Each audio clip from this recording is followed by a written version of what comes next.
주님의 평화가 함께하기를 축복합니다. 사마왕이라는 사람이 쓴 중국의 아주 긴 역사책이 있습니다. 자치통감이라는 책입니다. 정말 이 책에 너무 많은 지혜를 담긴 글이 많습니다. 사마왕이 쓴 사람이 이분이 쓴 자치통감에 보면은 진나라의 시황제 2세가 이제 천하를 거의 다 정복을 그 일대 때 시작해서 다 제압을 하고 동쪽으로 가서 자신이 정복한 성읍을 이렇게 순행했습니다. 이렇게 쭉 돌아보고 있었습니다. 신하들과 함께. 그리고 가는 성읍마다 돌에 자기 이름을 새겨서 그 기념비로 그 성읍에 표시를 해두고 자신의 성공과 영광과 큰 덕을 다 선전하고 나타냈습니다. 시황제 2세가 함양이라는 성읍에 이르렀을 때 책사인 지략가요, 지식인이요, 또 책략가인 조고라는 신하에게 말했습니다. 여보게, 인생이라는 게 사람이 세상을 사는 것이 굉장히 힘들고 어려운 과정이 분명한 것인데 마치 비유컨대 6 천리마가 끄는 마차를 타고 조그마한 틈새를 지나가는 것 같구려. 이게 인생이라고 이분이 얘기를 합니다. 아주 비좁은 길을 6마리가 한꺼번에 말이 지나갈 수 있는 것과 같은 게 인생의 길인 것 같다고 이렇게 얘기합니다. 그러니까 인생이 그렇게 험난한 인생길임을 비유를 일컬어서 얘기를 했습니다. 계속해서 그는 책사인 조고에게 자신의 마음속에 있는 것을 털어놓습니다. 여보게, 나는 이미 여기 천하를 다 통일해서 천하에 다가갔으니 이제 내 눈과 내 귀가 좋아하는 것을 모두 하고 싶소. 이렇게 말을 합니다. 여러분, 지혜자 솔로몬도 일대 때 다윗 선조 다윗 때는 늘 전쟁만 하다가 그 다음에 솔로몬이 정권이 안정이 되니까 눈에 보이는 즐거움, 귀에 들리는 즐거움, 그만 것이 없었다고 전도서에 나오지 않습니까? 아마 이 시황제 2세도 조고에게 그랬습니다.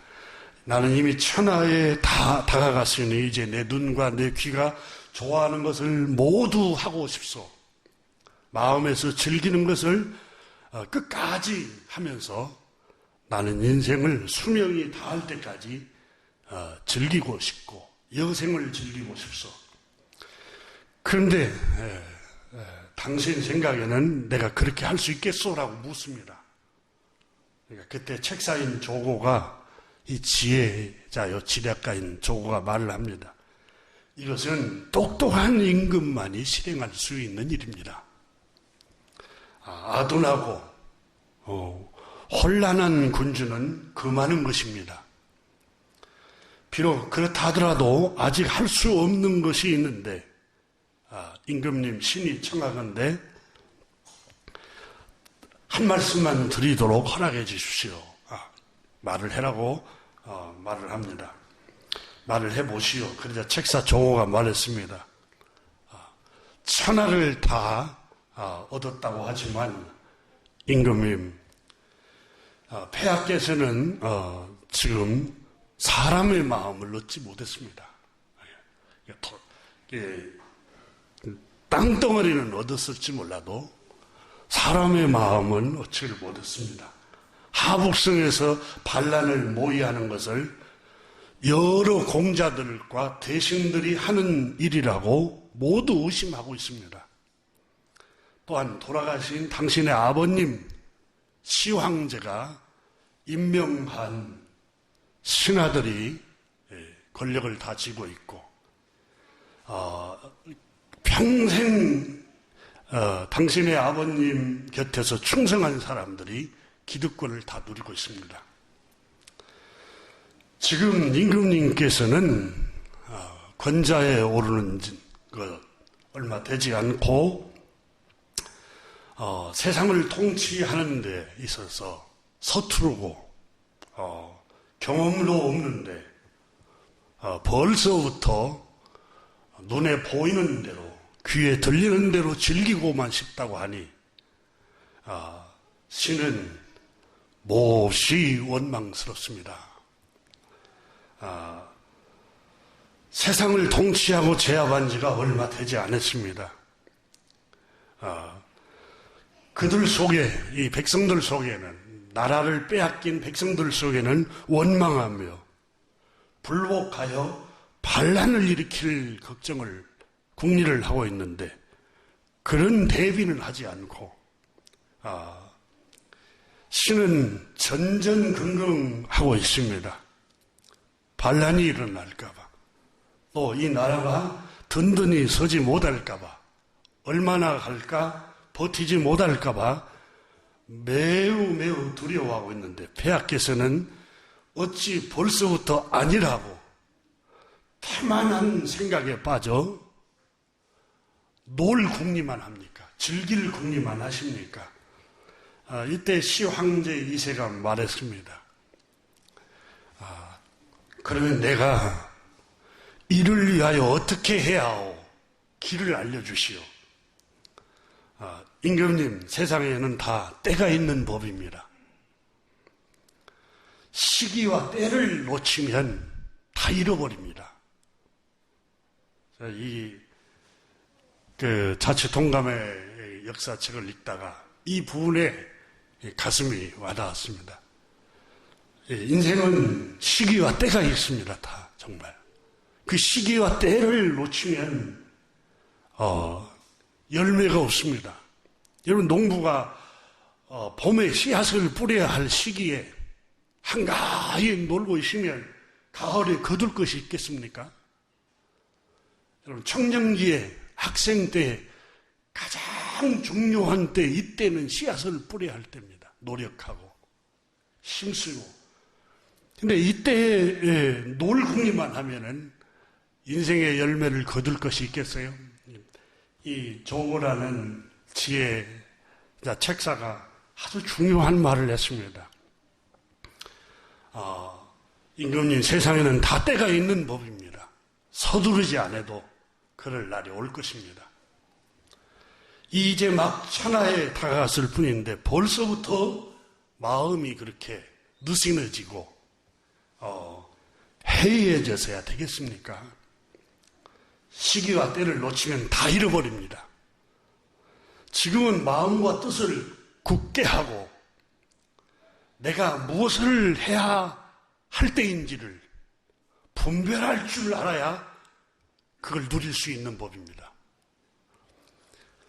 먼저 나라의 법을 엄격하게 하여 형벌을 혹독하게 시행하고 죄 지은 사람은 서로 연자하게 하여 대신들 종실 사람이든지 예외 없이 형을 집행하십시오.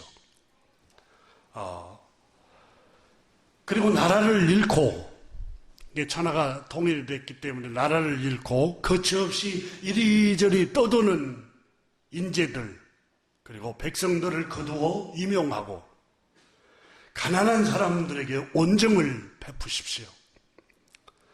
천한 사람들을 귀하게 대하십시오. 지혜가 있고 신의가 있는 사람들로 인재를 등용을 시켜서 일을 맡기고, 간사하고 음흉한 사람은 멀리 하십시오. 관료로 등용시키지 마십시오. 그렇게 할 때에 백성들과 여러 신하들이 윤택함을 입지 않는 사람이 없을 것이며 임금님은 대계를 높이 하고 뜻먹은 대로 마음대로 평안을 누리고 즐거움을 누릴 수 있는 때가 올 것입니다. 계책 가운데 이보다 뛰어넘은 것은 없습니다. 이보다 더 훌륭한 계책이 없습니다. 이렇게 권했습니다. 고전이 좋은 것은 일생 살아가면서 경험에서 응축된 지혜를 우리에게 알려줍니다. 경험에서 응축된 지식을 우리에게 삶의 본질과 원리를 알려주기 때문에 고전이 아주 중요합니다.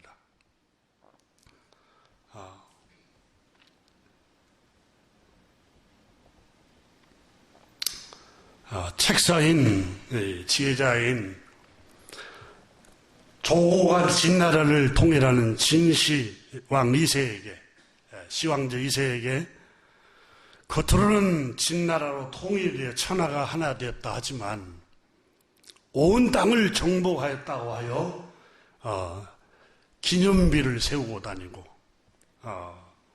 또 아니란 생각에서 살아가고 지금도 살얼음을 걷는 것과 같은데 우쭐한 생각, 즐길 마음만 품고 있은 걸 비유를 들어서 신랄하게 이 임금님의 마음을 깨우고 있습니다. 그렇습니다. 전도서 3장 1절에 보면은 범사에 다 기한이 있고 그랬어요. 모든 일이 다 기한이 있고 때가 있나니 그러세요. 때가 있다. 지혜자 솔로몬 임금도 그렇게 권했습니다. 모든 일은 다 때가 있다. 때를 놓치지 말고 기회를 놓치지 말라고 말을 합니다. 여러분 건강도 몸이 병들고 나서 그게 회복되려면 10배가 힘들다고 그러잖아요. 그런데 그 미리 예방을 해야 돼요. 다 건강할 때 건강을 지키면서 생각하면서 절제도 하고 운동도 하고 음식도 섭취하고 건강을 잃어버리고 나서 그때 회복시키려고 온갖 약을 다 먹고 온갖 처방을 다 내려도 몸만 고생합니다. 건강할 때 지켜야 돼요. 여러분 교통사고도 불구자가 되고 또 상해를 입히기 전에 그런 사고가 일어나기 전에 미리서 속도도 줄이고 미리서 조심하고 이러다 보면은 안전한 운행을 할 수 있잖아요. 꼭 경험을 하고 나서 비로소 그때에 비로소 절제하기 시작하면은 시간의 기회도 잃어버리고 또 물질도 잃어버리고 이 시황제 2세는 천하를 자기 선대 아버지가 천하를 거의 다 정복해서 자기는 거의 밥상에 숟가락 하나만 올렸어요. 근데 그때 이 시황제 2세가 안일한 마음 또 자만한 마음을 품어서 자기 이름을 새긴 돌로 이름을 새긴 성읍마다 다 기록해 있고 다니는 거. 그래서 고린도전서 10장 12절에 바울 선생은 그런즉 선줄로 생각하는 자는 넘어질까 조심하라. 넘어질까 조심하라. 이 정도면 됐어. 이 정도면은 괜찮아. 이렇게 선줄로 생각하는 자는 넘어질까 조심하라 그랬어요. 오늘 본문 말씀이 충격적인 말씀이 31절 이하에 나옵니다. 한번 보십시오. 그런즉 우리가 무슨 말 하래요? 의를 따르지 아니한 이방인이 의를 얻었으니 곧 믿음에서 난 의요. 31절 보세요. 의의 법을 따라간 이스라엘은 율법에 이르지 못하였으니 이스라엘은 율법에 이르지 못했단 말은 율법이 명령한 대로 완벽하게 지켜서 하나님의 의에 이르러서 구원에 이르렀다, 이런 뜻인데 이스라엘은 구원에 이르지 못했다는 거예요. 근데 이방인들은 의를 얻었으니 그랬어요. 의를 얻었으니. 이게 충격적인 얘기죠. 자, 9장에 바울 선생은 계속해서 마음 아픈 얘기를 합니다. 9장 1절 2절에 보면은 내가 그리스도 안에서 참말을 하고 거짓말을 아니하노라. 나에게는 큰 근심이 있는 것과 마음에 그치지 않는 고통이 있노라. 그것은 3절에 나의 형제 곧 고륙 친척 이스라엘이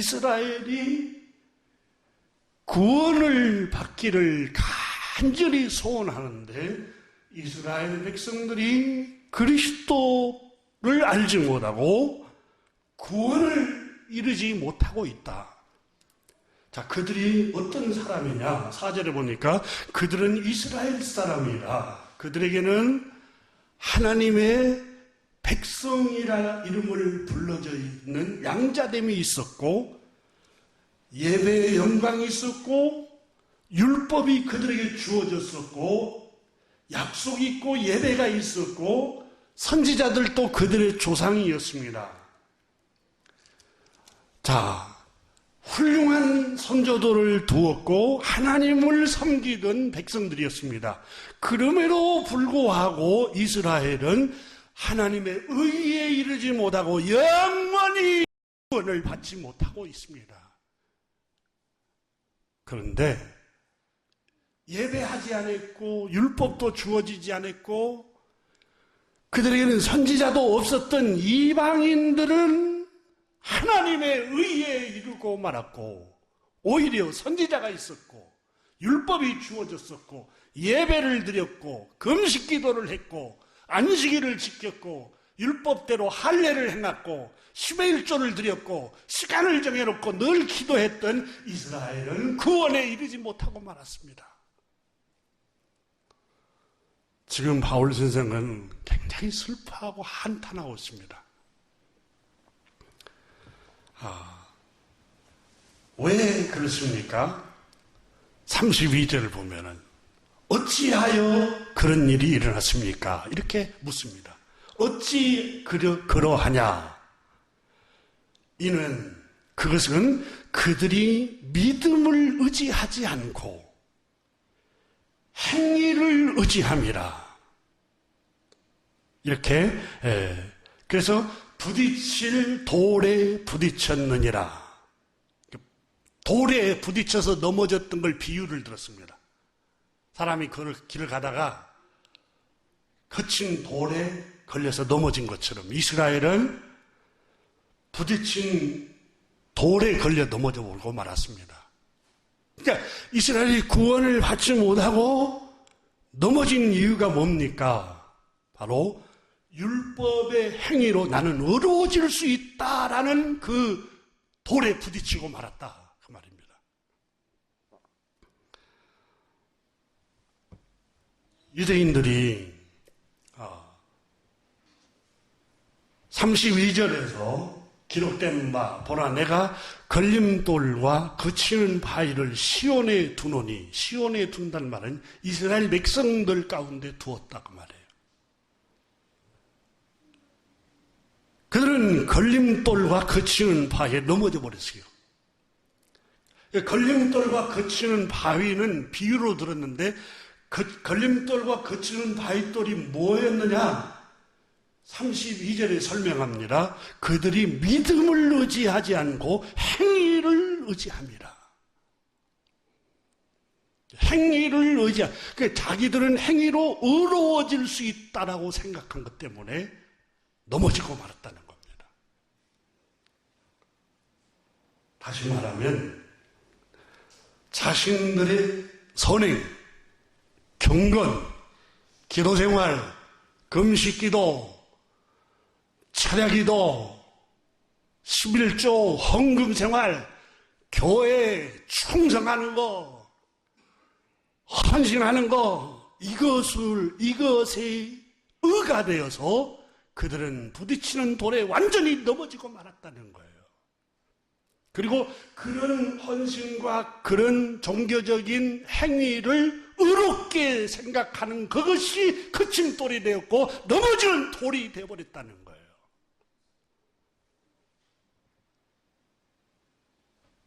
믿음을 의지하지 않고 라는 말씀.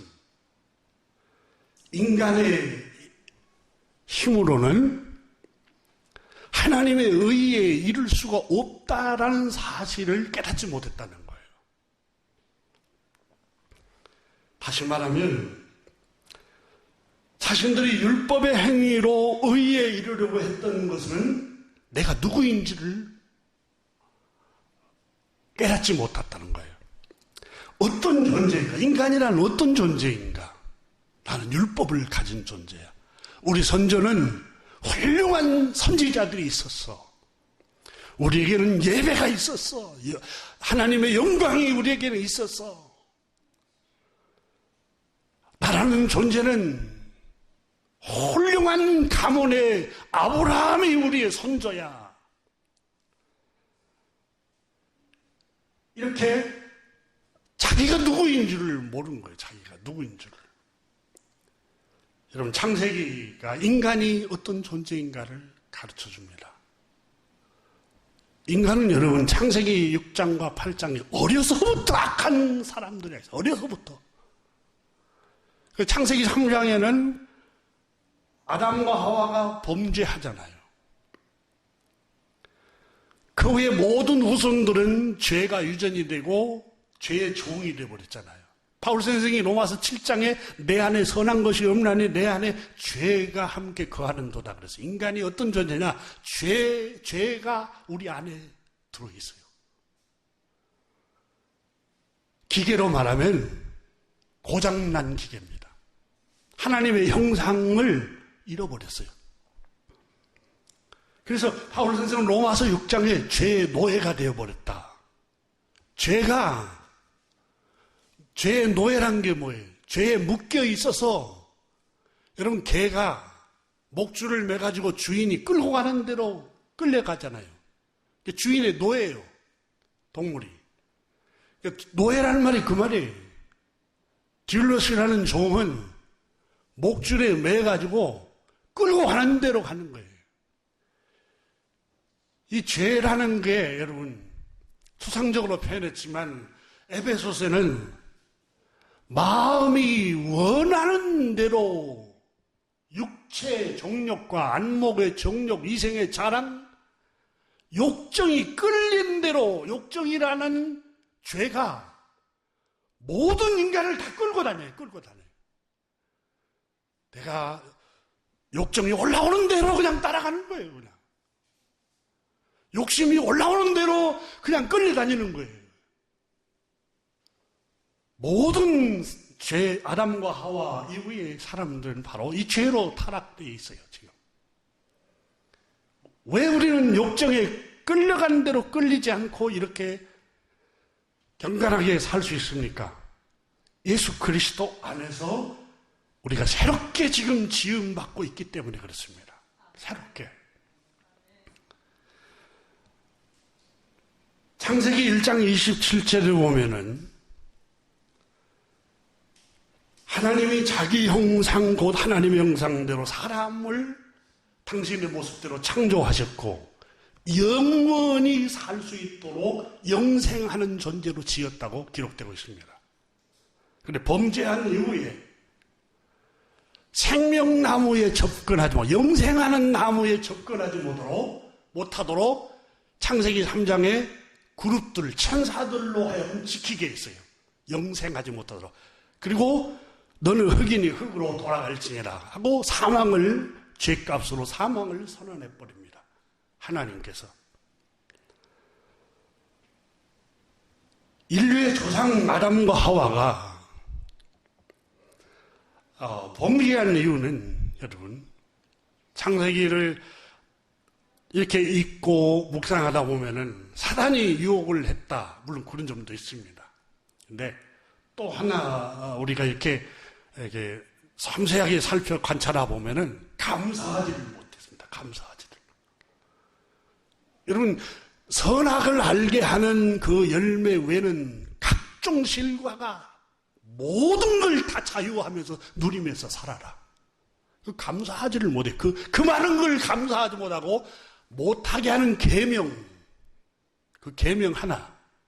그래, 계명을 왜 줬어요? 그걸 계명을 범하면 네가 죽기 때문에 접근하지 말라는 거예요. 근데 그걸 못 먹게 했다고 투덜거리고 사단이 유혹했을 때 정말 하나님이 모든 동산에 있는 실과를 먹지 말라 하더냐? 아니에요. 선악을 알게 하는 그 나무 한 가지만 금했소. 그거 먹으면은 하나님과 같이 되는데 그걸 금했다는 말이냐? 그때부터서 여러분 불평이 여러분 시작하잖아요. 여러분 감사하라. 왜 불평이 시작됩니까, 여러분? 아담과 하와만 그게 아니라 오늘 우리 자신을 한번 돌아봅시다. 저와 여러분 왜 우리는 감사하지 못하죠? 왜 불평이 생기죠? 이미 하나님이 나에게 주신 복이 얼마나 많습니까? 다른 것은 몰라도 지금 생명이 있어요. 생명. 호흡이 가능해요. 셋째 아이가 천식이 있어서 호흡이 잘 안 돼요. 안 돼서 군대를 입대에 병무청에서 너는 군대 오지 마 이렇게 그렇게 선언을 했어요. 숨을 못 쉬니까 힘드니까 천식이 이렇게 숨을 쉰다는 게 얼마나 감사한지 모르겠다고 그 아이가. 우리는 누구나 다 쉽게 숨을 쉬니까 그게 뭐 감사할 일이에요. 그렇잖아요. 감사할 거. 여러분, 누구나 다, 여러분, 사고가 안 나니까, 교통사고 안 나고 이렇게 자유롭게 지내니까 감사하지 않아요. 근데 죽으려고 뻔했다가, 사고 나서 죽을 뻔했다가, 차가 망가지고 사람 생명 겨우 살아난 그때에 무사했던 게 감사하는 경향이 있습니다. 이게 인간의 악함이에요, 악함. 우리에게 주신 은혜가 얼마나 큰데요. 여러분, 우리가 평화를 누리고 사는 게 얼마나 큰 은혜입니까? 저희 아버님이 돌아가시기 전에 아가, 너는 참 좋은 시대에 너희들은 산다. 당신 시대는 일제강점기로 탄광에 저희 아버님도 끌려갔습니다. 일본에.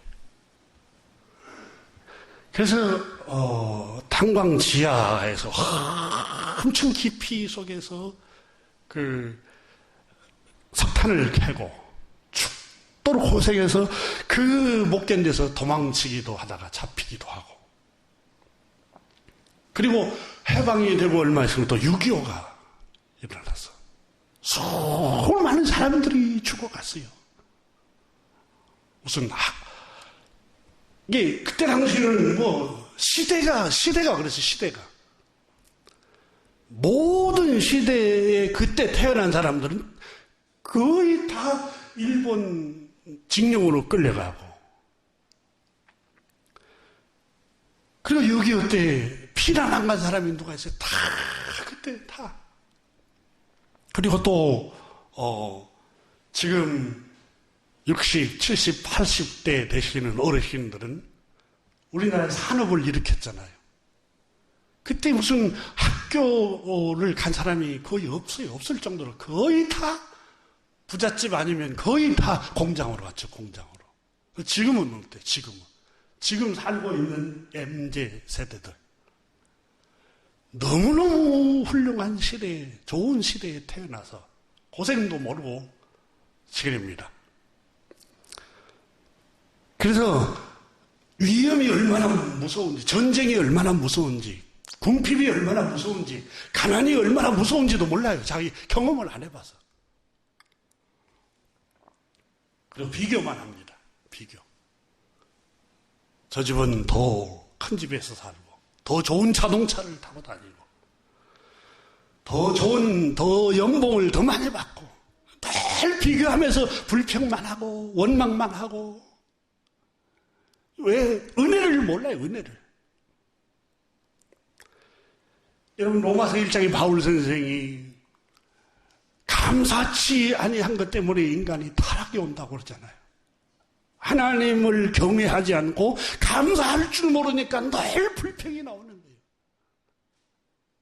여러분, 감사할 조건을 한번 찾아보세요. 그리고 늘 하나님께 감사를 해보세요. 감사. 이게 전이가 됩니다. 전이. 불평하면 불평할수록 더 불평 속으로 빠져들고, 감사하면 감사할수록 더 감사할 일이 많이 생깁니다.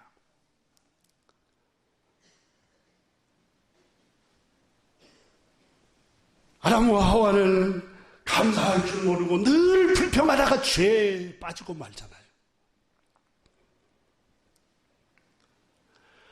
하나님 호흡이 있는 게 하나님 은혜입니다. 여러분, 가장 좋은 계절 봄이 산들바람이, 출근길에 산들바람도 불고, 또 집에 잠들기 전에 여러분 창문 열어놓으면 선선한 바람이 나오잖아요. 얼마나 감사할 일이에요. 아침에도 감사, 밤에도 감사.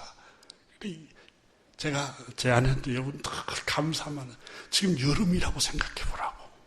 찜통더위 때문에 이 계절에 감사하지 못하면 더 좋은 일이 있어도 감사를 못하는 경우들이 하다하다.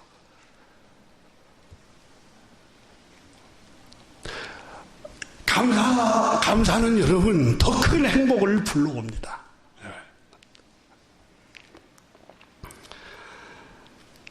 하나님의 말씀에 불순종하여 아담과 하와는 하나님의 심판을 받습니다.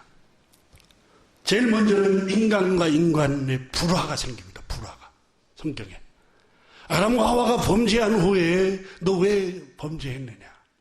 남편에게, 아담에게 물으니까 저 여편네 때문에 내가 죄를 지었습니다. 그러니까 남의 탓을 얘기를 해요. 남의 탓. 그러니까 그 소리 듣고 있는 하와가 어떤 생각을 하겠어요? 아니, 저 양반이 제정신이야? 내가 불행한 이유는 저 양반 때문인데 하고 인간과 인간의 불화가 생겨요. 불화가. 그리고 여자 하와에게 뭐라고 합니까? 자식을 낳는 고통을 너에게 줄 것이다.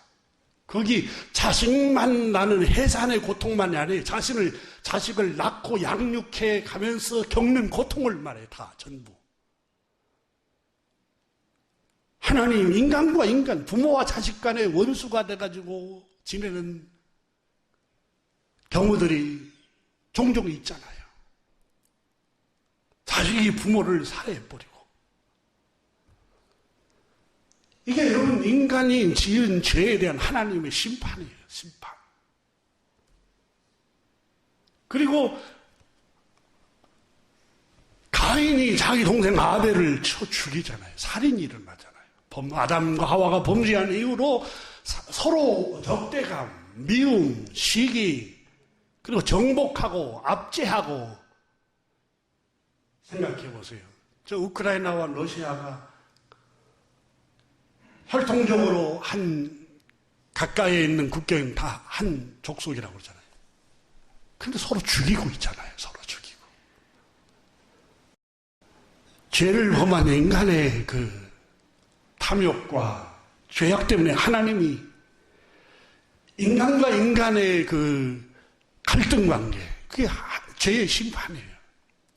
또 이뿐입니까? 땅에는 가시덤불이 날 것이다. 가시덤불은 가시나무만 그렇습니까? 문자적으로는 밭에 가시덩굴을 말하지요. 근데 거기에는 의미가 또 들어있습니다. 여러분, 여러분, 자연 가시덤불이 뭐예요? 늘 찌르고 아프게 하는 거 아니에요? 땅에서 자연재해로, 지진으로, 해일로, 또 이상기후로 수많은 사람들이 죽어갑니다.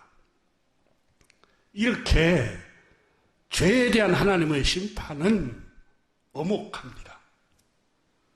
땅에 가시덤불과 엉컹이를 낼 것이요. 창세기 3장 18절에 보면은 자연재해를 통해서 고통을 겪을 것이라고 예를 했습니다.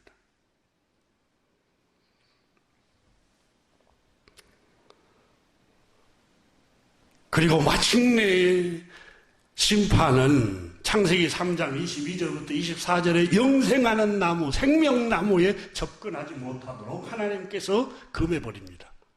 그 생명나무를 요한계시록에 보면은 부활하신 예수 그리스도를 믿으면 영생을 얻고 생명을 얻는다는 이 생명나무에 하나님께 접근하지 못하도록 금해버려요.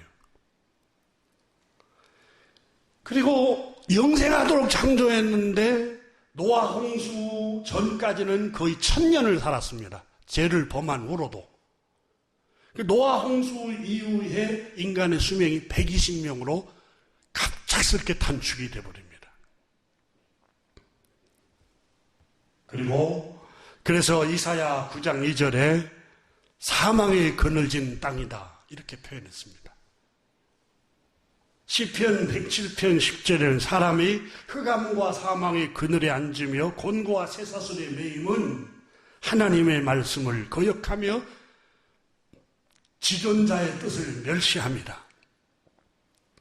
창세기 3장 36절에는 하나님의 진노가 그 위에 머물러 있나니 죄를 범한 인간의 상태가 하나님의 진노가 머물러 있는 상태예요. 에베소서 2장 3절에는 본질상 진노의 자녀였더니 하나님이 자비를 베푸셔서 우리를 예수 그리스도를 통해서 구원해 주시고 용서해 주신 거예요. 본질상 하나님의 진노의 자녀요. 로마 3장 23절에는 모든 사람이 죄를 범했고 6장 23절에는 그 죄값은 사망이요 이렇게 선언했어요. 히브리서 9장 27절에는 한 번 죽는 것은 정하신 것이요 그 후에는 심판이 있으리니 이미 죄인이요 죄의 삭은 사망이요 이 사망과 우리가 죽은 후에는 우리 영혼이 심판을 받게 되는 상태에 있는 게 모든 인간의 상태예요. 인간의 상태가 얼마나 비참한지를 성경은 알려주고 있습니다. 그런데 인간의 상태가 이렇게 비참한 상태인데 나는 의로워질 수 있어. 나는 율법의 행위로 의에 이를 수 있다고. 율법을 지키고 하나님께서 율법에 명령하신 그 말씀대로 따라가다 보면 나는 의로운 존재가 될 수 있어. 이 자체가 바울 선생은 너무너무 교만한 생각이라는 거예요. 구제불능이라는 거예요, 인간은. 내 안에 죄가 거하는도다. 바울 선생님이 그랬어요. 나도 8일 만에 할례를 행했고 베냐민 지파 중에 이스라엘 지파 중에 베냐민 지파에 속한 사람이요. 바리새인으로 말하면 경건주의자로서 가장 열심인 가말리아 문화생으로 어려서부터 율법을 공부하고 율법을 묵상하고 율법을 준수하고 살았다고 스스로 생각하고 이 율법을 통해서 나는 어려워질 수 있다라고 스스로 생각했던 사람이었다고 고백합니다.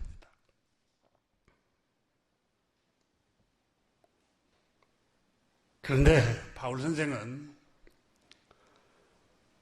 부활하신 주님께서 성령님을 통해서 자신을 비추시기 시작할 때에 내 안에 의로움이 없도다. 이렇게 고백하기 시작하는 거예요. 내 안에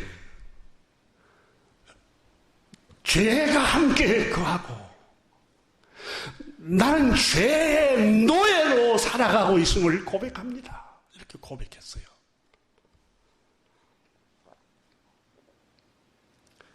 자, 이와 같은 상태가 인간인데 하나님께서 긍휼의 씨앗을 남겨두지 않았더라면 죄와 저주와 사망과 하나님의 진노가 머물러 있는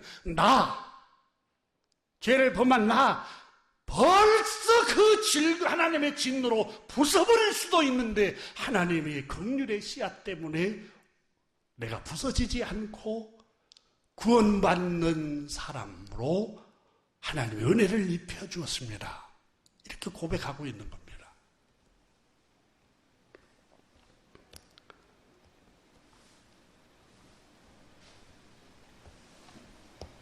정말 오늘 바울 선생은 오늘 본문 말씀에서 먼저 여러분 19절 한번 보십시오. 19절에 보면은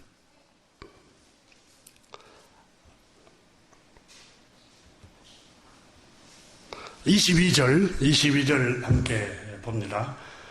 만약 하나님의 그의 진노를 보이시고 그의 능력을 알게 하고자 하사 멸하시기로 준비된 진노의 그릇을 오래 참으심으로 관용하시고 그랬어요. 멸하시기로 작정된 사람의 죄를 범한 사람은 죄의 삭슨 사망이요. 근데 이걸 공동번역 천주교 학자들과 개신교 학자들이 같이 번역했던 성경은 이렇게 번역했어요. 하나님께서는 당신의 진노와 권능을 나타내시기를 원하시면서도 당장 부숴버려야 할 진노의 그릇을 부수시지 않으시고 오랫동안 참아주셨습니다. 우리는 진노의 그릇이 물론 비유를 바로 왕이 진노의 그릇을 비유를 들었지만 그게 우리 모든 사람들은 죄를 범했기 때문에 진노의 그릇이에요. 그래서 하나님께서는 진작 죄를 범한 인간을 심판으로 질그릇처럼 부서져 버려야 할 수 있었던 심판을 하지 않으시고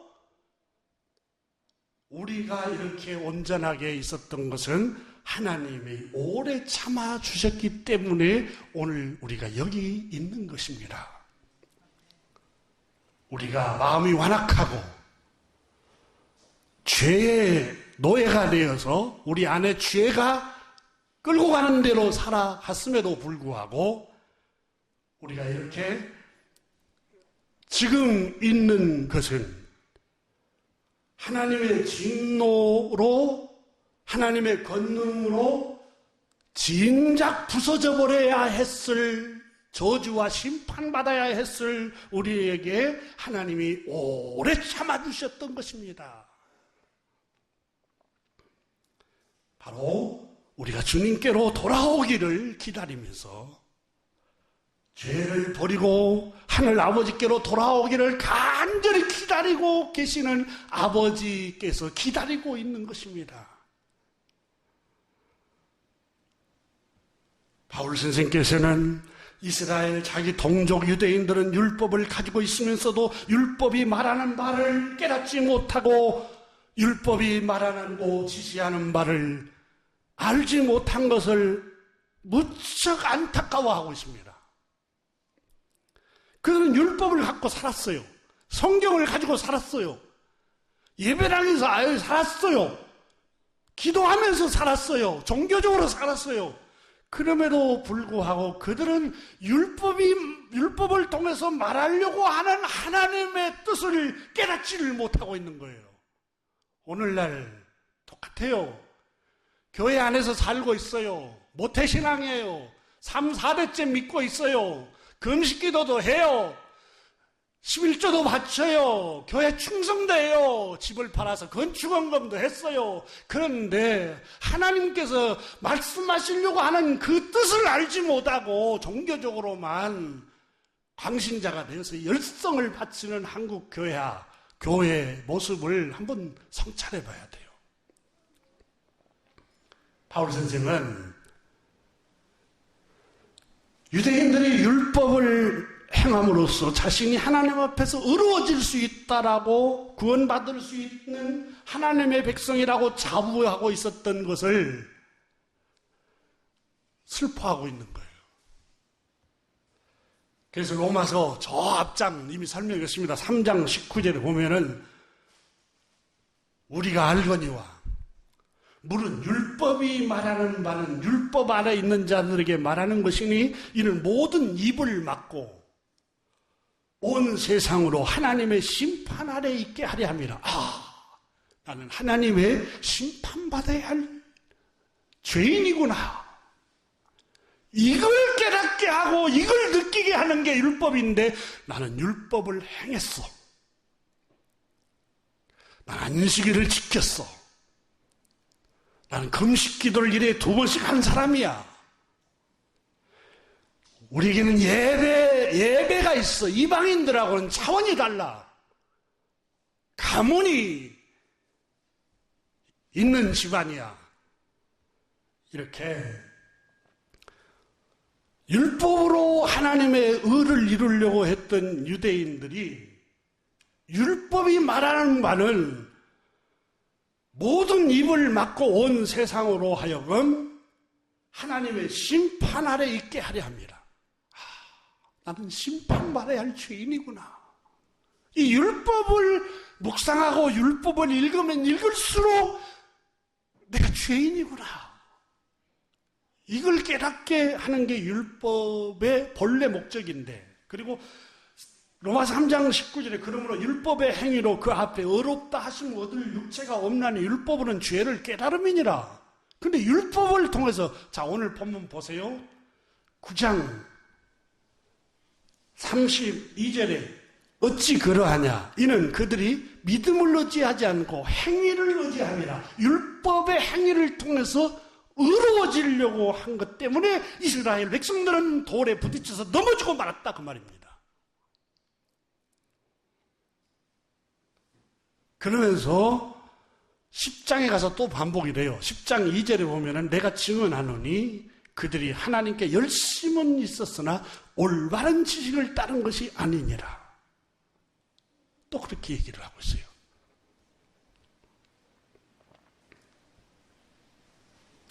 여러분, 율법을 통하지 않고는 내가 죄인이란 걸 못 깨닫습니다. 여러분, 사람이 고집이 세면 죽는 데까지 가야 그거 하지 마. 옛사람들이 말하고 하나님이 말씀하시고 고전이 말하고 있는 걸 지금은 와닿지 않기 때문에 죽을 상황까지 가서 깨닫는 사람이 대부분이에요. 그러니까 하나님 말씀도 마찬가지예요. 오늘 바울 선생이 그 얘기를 하고 있는 거예요. 아무리 율법이 얘기를 해도 못 깨달아요. 바울 선생은 다맥스로 올라가다가 부활하신 주님께서 성령님을 통해서 그의 눈을 실명을 하도록 만듭니다. 그때야 비로소 깨닫습니다. 난 질그릇 같은 존재구나. 난 죄인이구나. 자기가 대단한 걸로 생각을 했어요. 근데 가보니까 아무것도 안 해, 아무것도. 바울 선생이 로마서 7장 전에 율법을 깨닫지 못했을 때는 내가 살았더니, 율법은 죄를 깨닫게 함이라 그러잖아요.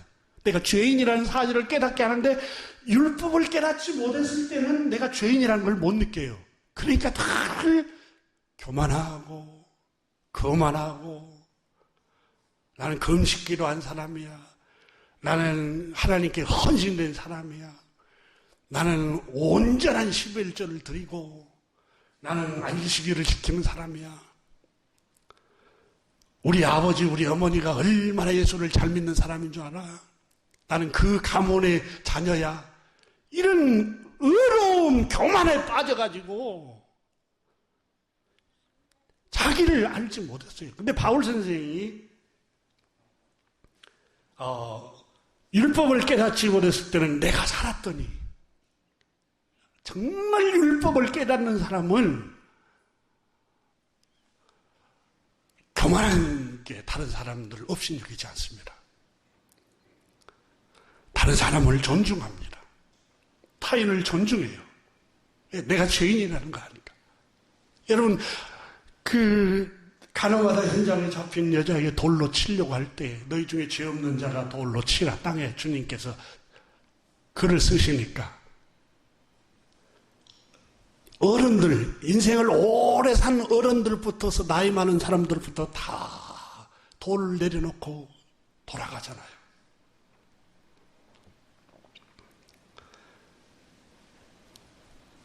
바울 선생은 율법을 깨닫고 난 후에 나는 죄인이구나. 바울 선생이 그랬잖아요. 로마서 7장에 탐내지 말라 하지 아니했더라면 내가 탐심을 죄인 줄 알지 못했노라. 근데 바울 선생이 이 율법을 깨닫고 나서는 나는 죽을 죄인이구나. 하나님의 저주와 심판 아래 있구나. 놀라운 사실을 깨닫게 되고 율법의 행위로는 하나님 앞에 어려워질 수 있는 존재가 아니라 나의 상태, 나의 비참한 상태, 나의 내면의 부패한 죄악의 상태를 율법이 비춰주면서 너는 희망이 없어. 구제불능이야. 너는 비천한 존재야. 하나님의 진노가 너 머리 위에 앉아있어. 너가 구원받을 길은 오직 하나님의 자비밖에 없어. 하나님께서 긍휼을 베풀어줘야 네가 구원을 받을 수 있어. 오라 나는 공고한 사람이로다. 이 사망의 몸에서 누가 나를 구원하랴. 오 하나님이 보내신 우리 구주 예수 그리스도를 믿음으로 외에는 내가 구원받을 길이 없도다라고 구세주, 구원자를 그때 갈망하기 시작한 겁니다.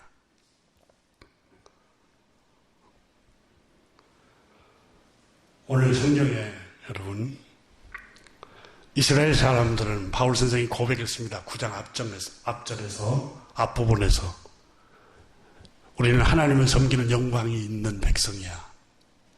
우리는 율법을 가진 민족이라고. 우리에게는 훌륭한 선지자들이 뼈대 있는 가문을 갖고 있어. 그게 바로 어두움이라는 거예요. 그게 영적으로 그 사람 마음을 어둡게 하는 하나님의 거친 돌이라는 거예요. 교만이라는 것은 여러분 영적인 눈을 어둡게 하는 어두움입니다. 그게 자랑이 아니에요. 그게 여러분 의시될 게 아니라 나는 이렇게 어둡습니다 라는 폭로예요. 나는 이렇게 분별을 못하고 있는 상태입니다. 바울 선생이 그 점을 우리에게 말씀을 하고 있습니다. 그래서 주님께서 요한복음 9장에 보지 못하는 자들은 보게 하고 볼 수 있다고 하는 너희는 소경되게 하려 합니다. 나는 볼 수가 있어. 난 하나님 섬기는 사람이야. 하나님 뜻을 알아. 이런 사람들에게는 하나님이 영적으로 소경이 되게 하고. 소경은 앞으로 안 보이잖아요. 앞으로 안 보이니까 어떻게 해요? 사물이 안 보이니까 앞을 볼 수가 없어. 앞에 위험한 구덩이가 있는지, 앞에 기둥이 있는지, 앞에 자동차가 지나는지, 위험 있는지 나는 몰라. 나는 너무 불안해. 나는 너무 두려워해. 누가 나 인도 좀 해줘. 내 손을 붙들고 안전하게 좀 인도해줘. 주님, 나는 죄인이에요. 의가 없어요. 내 스스로는 구원받을 길이 없어요. 주님, 내 손을 붙들고 나를 인도해 주세요. 내 안에는 의가 없어요. 하나님이 인도해 주셔야 돼요. 구주를 보내주셔야 돼요. 구원자를 보내주셔야 돼요. 이렇게 고백했던 게 율법을 가지지 못했던 이방인들이었어요. 그들에게는 또 유대 당시의 죄인들, 세리들이었어요. 율법학사들, 제사장들, 바리새파 사람들은 자기가 스스로 본다고 생각했어요. 근데 스스로 본다고 생각하지 않는 그 사람들에게는 하나님이 긍휼을 베푸신 거예요. 눈을 열어주시는 거예요. 누가복음 18장 9절에도 이하에도 두 사람이 예수님께서 말씀하셨어요. 기도하러 성전에 올라왔단다. 한 사람은 경건주의자, 금식기도의 사람, 또 시간을 정해놓고 기도했던 사람, 하나님 교회에 충성했던 사람, 바리새파 사람, 바리새파란 말은 구별되다 그 말입니다. 구별되다. 그러니까 막 사는 사람처럼 살지 않고 구별되게 살았다는 하는 게 바리새입니다. 그가 혼자 기도했습니다. 하나님 감사합니다. 나는 이웃의 것을 강제로 빼앗거나 달라고 요구한 적이 없습니다. 나는 불의한 자나 간음한 자같이 음란한 생활을 하지 않았습니다.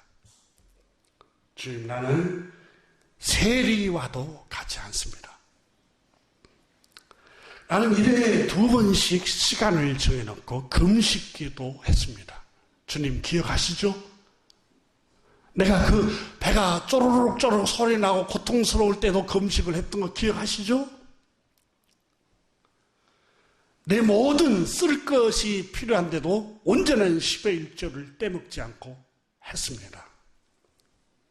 이렇게 기도를 주님 기억해 주세요. 근데 또 한 사람이 멀리서 성전에 들어오지 못하고 하늘을 울러보지도 못하고 가슴을 치면서 하나님, 저는 세리예요. 비천한 사람입니다. 나를 불쌍히 여겨 주시옵소서. 주님, 이 죄인에게 자비를 베풀어 주세요. 의가 없어요. 아무런 의가 없어요. 하나님, 죄인입니다. 이렇게 기도를 드렸습니다. 그래서 주님께서 제자들에게 물었습니다. 이 두 사람 가운데 하늘 아버지께 의롭다고 인정받은 사람이 누구겠느냐? 바로 세리였단다 하고 예수님께서 말씀을 하셨습니다. 오늘 본문 여러분 로마서 9장 27절에 보면은 이스라엘 자손이 바다의 모래알처럼 많을지라도 남은 자만이 구원을 얻으리라. 이스라엘에게 혈통적으로 속한 백성들이 인구가 셀 수 없을 만큼 많다 하지만 전부가 다 구원받는 것은 아니란다. 이미 성경에 예언을 했어요. 남은 자만이 구원을 받게 된단다. 다시 말하면 하나님이 선택하신 사람만 구원받는단다. 그러면서 또 29절에서 이사야가 이렇게 예언을 했단다. 전능하신 주님께서 우리에게 씨를 남겨주지 않았던들 우리는 소돔처럼 되었을 것이요 고모라 성과 같이 멸망하고 말았을 것이라. 이와 같이 하나님이 우리에게 은혜를 베푸시고 긍휼을 베푸셨기 때문에 남은 자, 구원받는 선택받은 은혜를 입은 사람이 되었다는 것. 그것을 바울 선생이 오늘 본문에 강조하고 있습니다. 그렇지 않으면 전능하신 하나님께서 우리를 남겨두지 않았더라면 우리는 벌써 멸망하고 말았을 것이다. 하나님 우리에게 긍휼을 베푸셔서 구원을 받을 수 있고 긍휼을 베푸셔서 우리는 질그릇처럼 진작 부서져야 할 하나님의 진노로 부서져야 할 사람들임에도 불구하고 은혜를 입은 것은 하나님의 그저 주시는 은혜입니다. 바울 선생은 그렇게 지금 로마서 9장에서 말씀을 하고 있습니다. 로마서 9장 처음 초반부에 바울 선생은 내게는 내 동족을 위한 그치지 않는 고통을 내가 아픔을 앓고 있습니다. 큰 슬픔이 내 마음에 끊임없이 밀려오고 있습니다. 그것은 내 동족 이스라엘 백성들이 하나님의 은혜를 입지 못하고 있다는 사실입니다. 그래서 그들이 구원을 받지 못하고 저주의 길을 가고 있습니다. 왜 하나님을 섬기면서 저주의 길을 가고 있을까요? 율법을 가지고 있으면서도 왜 저주의 길을 가고 있을까요? 그들은 부딪히는 돌에 넘어지고야 말았습니다. 그 부딪히는 돌이 무엇입니까? 자기의 교만, 자기 행실, 율법의 행위로 나는 어려워질 수 있는 그런 존재야. 이렇게 교만 때문에 결국은 넘어지고 말았습니다. 하지만 이교도들, 이방인들, 내 백성이 아닌 백성들이 내 백성이리라 칭함을 받으리라. 25절에 호세아 선지자가 예언했듯이 내가 내 백성 아닌 자를 내 백성이라, 사랑받지 못한, 사랑하지 아니한 이방 사람들을 사랑하는 자라 부르리라. 이렇게 하나님이 이방인들을 은혜를 주시고 복을 주신 이유가 무엇입니까? 오늘 본문 30절에 이방인들이 의를 얻었으니 그 믿음에서 난 의요 그랬습니다. 주님, 우리는 불가능합니다. 우리의 힘으로는 구원에 이를 수 없습니다. 우리는 비천한 사람들입니다. 이미 죄로 부패했습니다. 하나님 구원자를 보내주십시오. 하나님이 보내주신 구원자 우리 구주 예수 그리스도를 믿음으로 그들은 의에 이르게 됐고 구원의 은총을 입은 것입니다.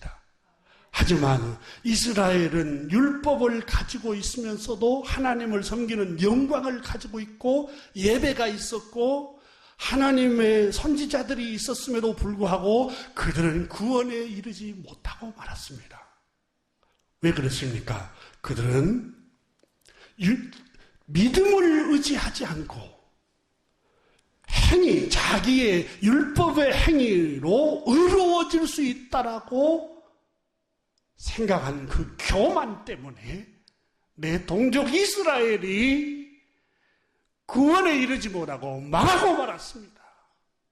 로마서를 읽고 있는 모든 인류의 신자 여러분, 교만은 패락의 선봉입니다. 교만과 의로움은 눈을 어둡게 합니다. 그러므로 하나님 앞에서 겸손하십시오. 이렇게 말씀하고 있는 겁니다. 그래서 신약성경의 베드로 사도도 그렇고 야고보 사도도 말하기를 하나님 앞에서 낮춰라. 또 하나님은 교만한 자를 물리치시고 겸손한 자에게 은혜를 주시느니라.